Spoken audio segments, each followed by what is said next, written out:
Welcome back to the Luxury Cars Review. Kenworth Motorhomes are custom-built RVs based on Kenworth truck chassis, such as the T2000, W900, T680, and T880. These conversions are done by specialty builders, turning heavy-duty semi-trucks into luxurious, long-haul motorhomes. Exterior design features 1. Cab chassis design, aerodynamic or classic styling. A models like the T2000 and T680 have smooth, rounded designs, while the W900 has a traditional, square nose look. Integrated motorhome body. The sleeper cab is extended into a full RV shell, usually made of fiberglass or aluminium.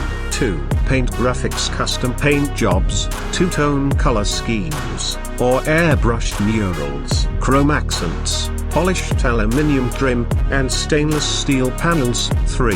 Slide-out sections, expanding side walls for more interior space when parked, usually hydraulically operated and sealed for weather protection. 4. Windows, skylights, large, tinted windows for privacy and natural light. Skylights or sunroofs for additional lighting and ventilation. 5. Roof exterior add-ons, solar panels, satellite dishes, and air conditioning units. Roof decks or awnings for outdoor living. 6. Storage utility features, side skirts, storage bays, lockable compartments for tools, gear, and equipment. Built-in generators, water tanks, designed for off-grid living. 7. Rear design, towing capability. Some have toy hauler garages for motorcycles, ATVs, or small cars. Heavy-duty tow hitches for hauling trailers, boats, or extra vehicles. Please subscribe my YouTube channel and press the bell icon.